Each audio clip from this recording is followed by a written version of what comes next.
Hello, welcome back to the Elite Football Show. My name is Hader and I'm your host as usual today. I'm delighted to be joined by Robin Bairner, who is a freelance sports writer who's featured in Goal, Football Index, Critique Football, and plenty of others, as you can see from his bio on Twitter. He's an expert in French football, so who better to talk about a few French potential transfers to the Premier League and across Europe. Robin, welcome to the podcast.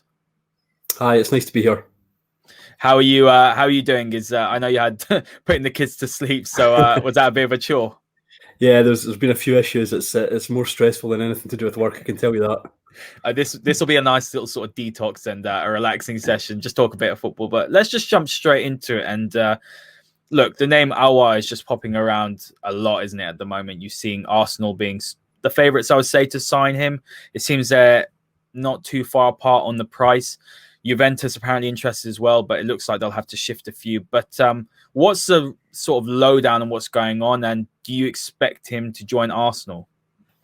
I expect him to move, but at the same time, this has been sort of brewing for several months now. It's been quite obvious that he's going to be one of the big stories in the transfer window, but it's not really moved on. I think in part that was due to Lyon getting further than they expected in the Champions League. And Arsenal have, of course, been interested for a long time, but so have a lot of big clubs. However, the likes of Man City, Liverpool, Barcelona, they've all kind of dropped out of the running, leaving sort of Arsenal with a sort of free shot at them, if you like. Lyon said there's been free expressions of interest in him. They've obviously said that Arsenal have bid, but the bid's not been anything like enough for their tastes. So I think it really depends on whether Arsenal are prepared to stump up the cash for him. I think the expressions of other interest that Lyon president Jean-Michel Aulas has been talking about are perhaps transfer games to try and get Arsenal to pay the price that Lyon want, because if they don't get rid of him this summer, they could face, not getting anything like the price that they expect for a guy of his talent. Yeah, absolutely. I think he's fantastic talent. I've watched him quite a bit last season. I'm not saying he's not worth the money, but he is still inconsistent, isn't he? While he has immense talent and he's done some brilliant things, spending what would it be, 60 million euros, 50 million euros? Would that represent a risk for any team going for him, or do you think he's going to take to whatever league he goes to? Well, Lyon have already said that, at least 40 million. You're probably looking at a bracket between 40 and 50 million for him. You're right, he has been inconsistent in the past. However, I don't think Lyon have necessarily used him to the best of his ability and in the position that suits him. There's been weaknesses in their team that he's been forced to cover because he's a very versatile player. He can play in a lot of different roles, and in a way that's actually worked against him in Lyon in recent years, because he's been forced to play in a deeper role than he might like to, and a role that he might not be quite as effective in. But since they signed Bruno Guimaraes in January, he's played further forward. He's been given a lot more freedom. And if you look at his numbers in terms of assists and goals, they've actually increased quite significantly since then. So, obviously it's going to be a big test for him moving somewhere else like the Premier League. But I would say he's very suited to playing for a team like Arsenal. And I think he would slip in there very, very nicely. Yeah, I think he would definitely elevate Arsenal towards the top four, which is obviously their target this season. And a player that I do want to discuss quickly is obviously a player that Lyon have just bought, and that's Paqueta. Does that have any bearing on Aouar as he's seen as a replacement? He's someone that went to Milan with great promise, great excitement, had a fantastic start. I think he got injured, it didn't really work for him, but I think Lyon's a great place for him to go and rebuild his career, I would say. But is that seen as a direct replacement? Yeah, I think, perhaps not a direct replacement, but he's certainly somebody who could come in and fill the role that Aouar's playing. Like you say, Lyon's a great club for developing players, even players that have maybe had to take a step back. If you take a look at Memphis Depay, for example, he's really thrived in Lyon, and Paqueta could have the same sort of, or he could find his game lifted in the same sort of manner that Memphis has. So, it's an exciting signing for Lyon, and it's one they really need to make work. Yeah, I agree. I'm a United fan, so I saw Memphis at United, and it's good to see him playing some good football. We might as well go on to Memphis now. You got Memphis, and I wanted to sort of couple that with Moussa Dembele. Dembele was linked very heavily, wasn't he, sort of in January to United and Chelsea. The fees very extortionate for a player that I'm not saying he's not a good player, but when you pay 70 odd million euros, let's say if that was the price that was quoted, you want more of a footballer, don't you? You want the player to be able to help sort of in the build-up play as well. I don't know if Dembele is the best at that. I think he's a good goal scorer. But is there any chance he leaves as well? And then obviously with Depay, it seems that Barcelona don't have the money to complete that deal. For me, I think Depay should stay where he is. I think he's a big fish in a small pond. He's obviously upped his game. I know he's been looking. He's always been saying, "I want to go here. I want to go there. I want to make that step up again." But is there any chance that one or two of them leave?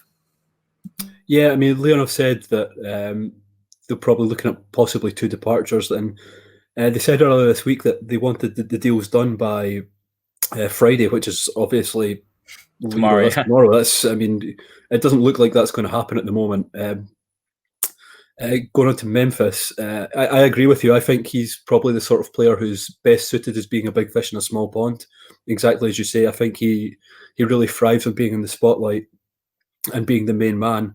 How he would cope at Barcelona, where obviously he's going to have to defer to Messi, maybe in the future Fati, who knows. It's going to be a difficult challenge for him, as we saw at United. He's certainly a different player now. He's a different man now. He's much more mature than he was when he started at Lyon. He's been made their captain, so I don't think there's any doubt that he's an improved player.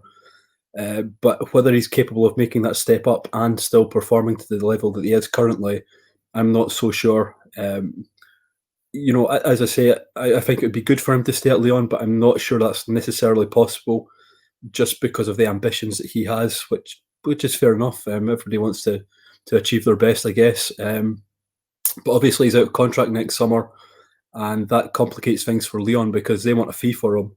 I think they paid just over 20 million euros for Depay to United, and they want some kind of return on that. Obviously they've had a footballing return, but a club like Lyon also needs a financial return, so it's complicated for them in that regard. Regarding Dembele, he started the season really pretty poorly, so I don't think there's any prospect of him making a move, simply because nobody will be interested in paying the sort of fees that Lyon are demanding at the moment. Yeah, I agree with that. Something I will say on Memphis before we move on is that it was definitely at United a case of too much too soon, wasn't it? I think he was fantastic at PSV, but the whole situation at United hasn't been good for any player, really. A lot of top players have gone there and failed over the last 7 years, so I don't think he really had a chance, but it's good to see him playing better. But yeah, I'm not sure Barcelona is the right place for him, and I don't know if Koeman's going to last a season, so if he goes, then you don't know what's going to happen with Depay. But let's move on to Antonio Rudiger. I've been seeing reports of PSG being interested in him. Is there anything concrete there, or is it just his agent touting him around? It seems to be a move that's sort of building in momentum, if you like. PSG have also been linked with Taimuri Bakayoko at Chelsea too. It seems that they want one of the two, not both, to fill a position either in the centre of defence or a defensive midfield role. And they want either or because Marquinhos will slot into the position that they don't sign the player in. So there is interest in Rudiger. It seems that PSG's are a bit of a difficult moment at the present time because head coach Thomas Tuchel doesn't see eye to eye with Leonardo with regards to transfers. It seems that Leonardo wants Rudiger and that Tuchel doesn't want him. So it's going to be interesting to see, if that happens, and if it does happen, how the sort of knock-on effects at PSG are, because things are already pretty tense. Yeah, I want to sort of drill in that a little bit more, what's going on at PSG, because I spoke to Jeremy Smith the other day regarding what's going on at PSG, and I sort of said when I saw the Rudiger rumours, I thought, average player for me. He's not. If he's not good enough for Chelsea, why are PSG going for him? And it seems to me, is this Leonardo picking the players? Is he picking Rudiger, Bakayoko, or is this something that Tuchel wants? Because looking at it, it's very it's odd because PSG are a club with a lot of money. Obviously, I'm not sure if COVID's hit. Maybe you can shed some more light on the finances. We're looking at that midfield that started in the final for the Champions League. Ander Herrera, Marquinhos, and who was the other player? You might be able to fill me in. You caught me on the hop here. Verratti. Is it Verratti? No, Verratti was on the bench. It was someone, but it was lacking. It wasn't Gay. Paredes? Yeah, Paredes. Yeah, that's it. on the ball there. Yeah, exactly. But I look at that midfield, and although Herrera, again, an ex-United player, he's definitely taken a step up since he's gone to PSG. But for a club who has spent so much money on their side, albeit on the front three, that midfield was definitely a step below what you would expect for a top European powerhouse. So what is really going on there? Because it seems that I don't think Bakayoko is a step up as well. He didn't do very well at Chelsea. He's obviously been on loan to Monaco, went to Milan. I mean, what is going on at PSG? Is it in terms of the finances? Is it Leonardo picking these sort of players and Tuchel doesn't want them? Because it's just something doesn't seem right for me. Yeah, I mean, I think it's mostly financial.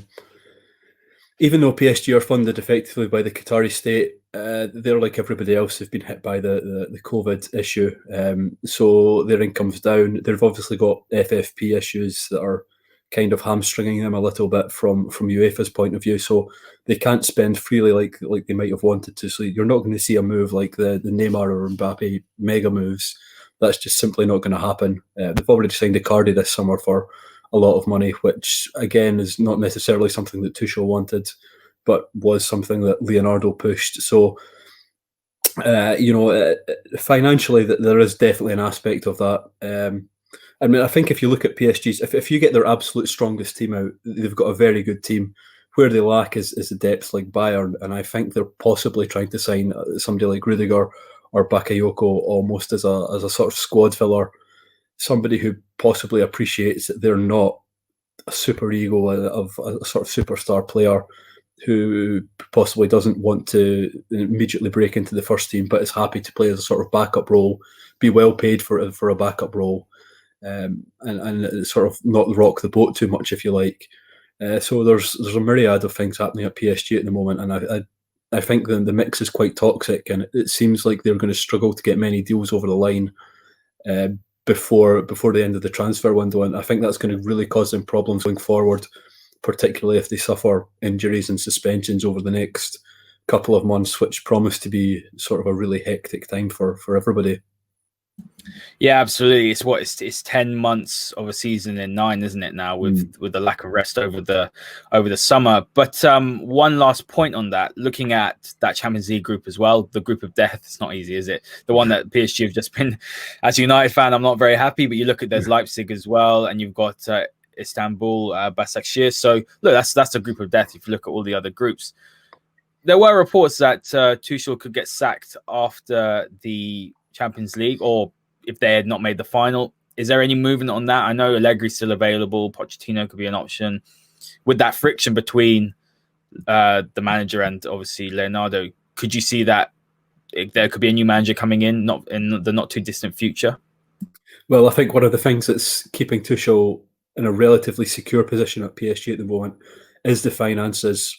PSG don't want to have to sack him and pay out 4 or 5 million euros, or I think that's roughly his wage. They don't want to sack him and pay out this huge wage when he's doing a reasonable job. I mean, I don't think you'll get too many people saying he's a tactical genius or anything like that, but he's doing okay. And so unless things get really bad, then I don't think there'll be any movement on that front. But beyond next summer, it's maybe difficult to see him staying at PSG. Yeah, I agree with that. I think he's someone that definitely gets a lot of, disrespect. I don't think he's as bad. I quite like him, actually. I like the way PSG played after the restart in terms of in the Champions League. I thought they were quite entertaining. But let's stay on to PSG, but let's move on to Dele Alli, because he's someone that has been linked. It seems like those links have died down a little bit, but is there a possibility he can make a loan move? It's quite clear he's out of favour with Jose Mourinho. I see another sort of Paul Pogba sort of relationship between Mourinho and Dele Alli. And Ali, you get a Dele Alli on form, I think he's a phenomenal player. We've seen that in the past, but it just seems like he needs a change of environment. Is there any movement on a loan move, perhaps, to the French capital? Yeah, all the movement seems to be away from it, though. As you say, he has been linked. PSG are have been trying to negotiate a loan deal. It doesn't look like it's going to happen. Personally, I think it would have been a really good move for Dele Alli and for PSG, because one of the things that PSG really lack in their midfield is a sort of box-to-box player, somebody who'll get up and support the strikers. And I think he could have been really effective at that. Like you say, if he's on form, he could be a really good player. And you'd like to think that a move to somewhere like Paris would be able to inspire him to be able to lift his game back to what it was. But it doesn't look like it's going to happen anymore. Yeah, absolutely. I think when I looked at that midfield straight away, the PSG midfield, I think, where's that attacking threat from midfield? And he definitely provides that. It's a shame. It's not nice to see a talented player, but he's had a tough few years, hasn't he? In terms of there has been a few attitude problems, but he just needs to reignite his career. So that's I think that's a shame for him. But let's move on to another player who's perceived to have attitude problems, and that's Guendouzi. I'm not really a massive fan of him. I just don't see the hype. Maybe you can correct me on that, but I see a player that's a good player, sort of a jack of all trades. I wouldn't say he's fantastic at anything, but he thinks he's better than he is, and I think that's part of the problem, isn't it? Clearly, he's not really in Arteta's plans. There was talks, wasn't there? I'm going to bring Draxler into this. There was talks of a Draxler-Guendouzi swap. Is that something that can still happen, or do you expect both players to remain at their respective clubs? No, I doubt it will happen. I mean, the trouble is with Julian Draxler. He's in a sort of Mesut Ozil position at PSG, if you like. He's getting paid a whole lot of money. He's quite happy to be there. He's not fussed about playing regularly. He's quite happy to be a substitute. So he's okay where he is. And I think he quite enjoys the Parisian lifestyle as well. So it's very unlikely that he'll leave. Guendouzi, as I say, PSG are a team that lack an attacking threat from midfield. If he went there, he's not going to provide that, basically. So for me, he wouldn't be a good signing for them. And I agree with you. I'd think he's been hyped up beyond perhaps his abilities at the moment. I know he's been in the fringes of the France squad. I'm not necessarily sure I'd have elevated him to that sort of status. So, there's obviously something there if somebody like Didier Deschamps is taking notice of him. But for me, he wouldn't be somebody that I would see as a PSG player. Yeah, I agree with that. I'm not seeing that. There's obviously talent there, but I'm not seeing the sort of hype that he had a good first season, but with that attitude, it could be difficult. But there's two players that obviously I didn't send them over to you, but I've just thought about them now. Now that I've got you, I might as well ask you. Two players that get linked every single summer. More Sangare is the one that gets linked. You know what? It's quite funny. Maybe you can correct me on this. I mean, I've never seen him play. He's just one of those sort of football manager, FIFA sort of players that everyone always talks about. Oh, if you want to buy a young, talented player, buy Sangare from Toulouse, I think he's at, isn't he, for 15 million or whatever it is. And then the other one's Samari as well, that gets touted around every summer. I've seen more Samari. I think Samari looks a good player. I know that Newcastle were trying to buy him. I believe there was a £35 million bid in January. You can correct me. But how good are either player? And is there any movement this summer for both players? Yeah, Sangare's actually left Toulouse. So Toulouse got relegated in the summer and to Ligue 2. He started off the season really poorly in Ligue 2, actually. And he's gone to PSV Eindhoven, which I guess will take a lot of people by surprise, given the clubs he was linked to. I mean, statistically, this guy is phenomenal, and I think that's why he's been so highly touted on the likes of FIFA Football Manager. I was never massively taken by him, so I'll be interested to see how he gets on at PSV. And Soumare, I'm a huge fan of. He's not been involved as much in the Lille starting 11 this year. Christophe Galtier's kind of tried to, reel him back in, if you like, because maybe he just got a little bit carried away for a while. But certainly he's a very talented box-to-box midfielder. People have talked of him as the sort of next Paul Pogba, and he's certainly got the ability to become a star. I think he's so technically strong, so physically good. He's got all the attributes you'd expect from a sort of modern day midfielder. So I think he's a guy that's got a really big future. And I think Lille are probably doing the right thing by holding him back a little bit. I think if he was to make a big move now, it might be the end of him. So maybe in 12 months, 18 months, something like that, that might be the optimal time for him to move on. But he's definitely somebody that's worth keeping an eye on. Yeah, so someone I've watched, Sumari, someone I've watched quite a lot, and I do like the look of him. It's one of those things, isn't it, though, where when you hype up the youngsters too much, it's like you said, the next Paul. Like, you didn't say this, but people say, "Oh, he's the next Paul Pogba." I heard someone say he's the next Vieira as well. I mean, let the kid develop, let him play his game, and see where he goes. But let's move on to two players now. The final two players, they're not players that have been linked. They've already made the move. One of them is Fofana from I can't remember now, and the second one is Thiago Silva. So let's start with Fofana. Obviously, moving to Leicester now. Very highly rated. How is he going to take to the Premier League? Because I think Leicester are one of those clubs who recruit excellently. Their scouting system is fantastic. They're very big on the data analytics of buying players, and I think more times than not, Leicester's transfers have worked, and then you see the player leave for 4 times the fee. So, what sort of player can Leicester fans expect to get? He's a really promising centre back, as you'd expect for the fee that they're going to pay for him. If you speak to a lot of Saint Etienne fans and speak to people who watched a lot of Saint Etienne last year, they rated him just as highly as William Saliba, who's obviously gone to Arsenal and was back at Saint Etienne last year and had a lot of injury trouble. And Fofana was the guy who stepped in and really exceeded expectations there. He was outstanding, very solid, very athletic, reads the game well, decent in the air. There's no obvious weakness at this stage of his career. So I think there's been a lot of centre backs who have moved from Ligue 1 to England this summer, and I think he could be the pick of them ultimately. He's a guy who really had. Yes, yeah, for me definitely. I think Gabriel's still got weaknesses in his game in terms of his positioning and reading of the game, and I think that might be exploited against the bigger teams.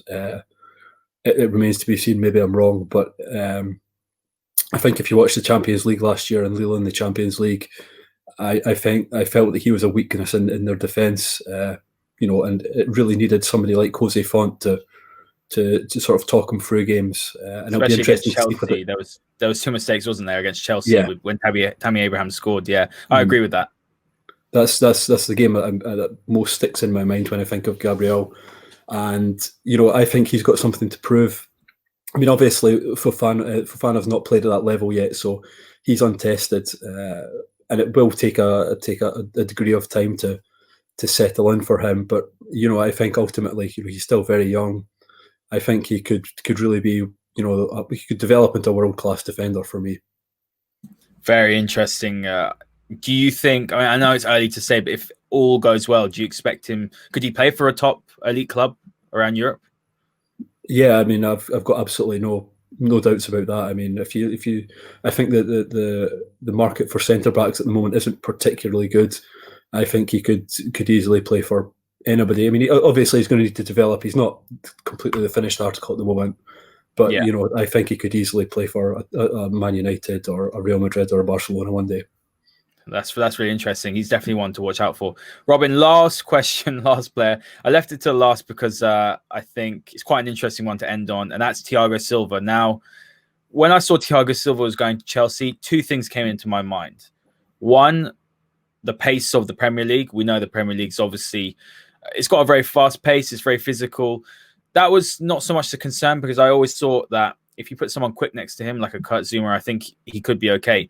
But the second thing that I worried about for him, if he was slotting into the Liverpool team or perhaps, I don't know, you could say Man City, although their defense is a bit shaky, or even United, although they're not the strongest defensively, they've got a system. But Chelsea and Frank Lampard, I think that's one of the criticisms. There's not really a system there. And I always thought that Silva is more of a system player. You can correct me if I'm wrong, but this is how I saw it. And he played fantastically well at PSG because, one, he had pace around him, and 2, he reads the game very well. But he came into a Chelsea side where that defensive backline is at sea a lot of the times.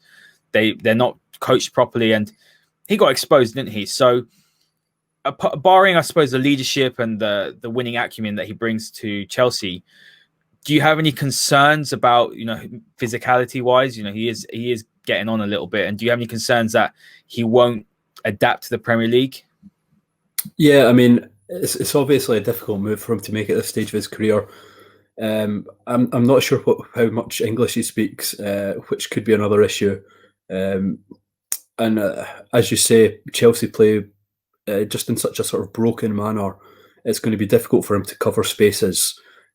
He is used to it. I mean, he played for Brazil, but at the same time, he's, as you say, he's now well into his 30s, and it's going to be difficult for him to.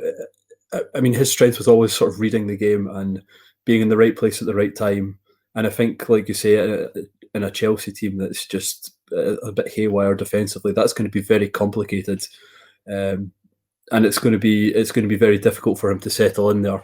And I think, like you, when you see Thiago Silva move to the Premier League at this stage of his career, you do immediately worry. I mean, this is a guy who was, for me, the best centre back in the world for 2, 3, 4 years. But you know, he's long past that. He's never particularly excelled under pressure in the big games, and I'm thinking like the La Remontada.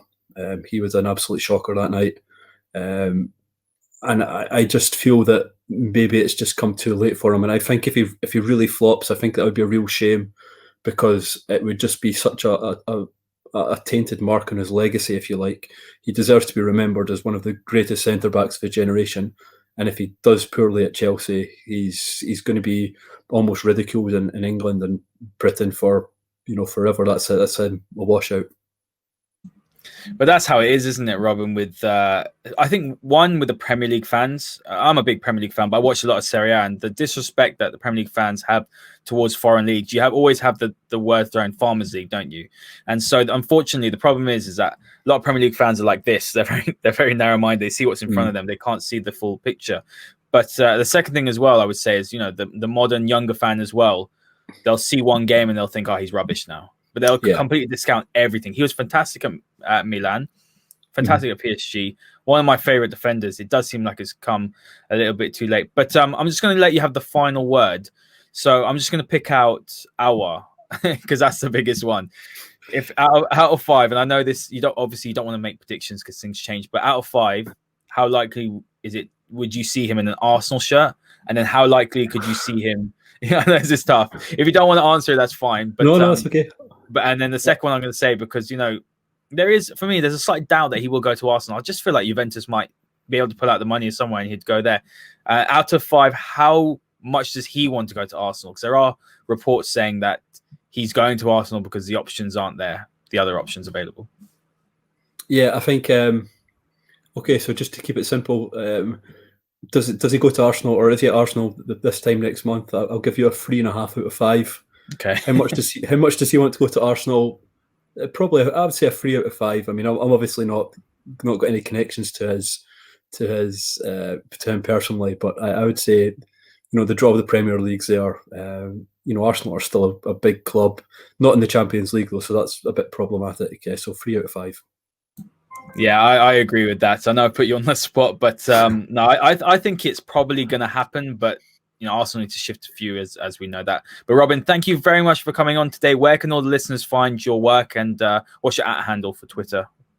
Pleasure. You can find my work, generally speaking, at goal.com and at Football Critics, so check those websites out. And my Twitter handle is @rbairner. Brilliant. What we'll do is we'll chuck that in the bottom of the description. To all the listeners, hit the like button, hit the subscribe button. Make sure you check out all our content. We've got audio versions on Spotify, Anchor, and Apple Podcasts. It's been a pleasure, Robin, and we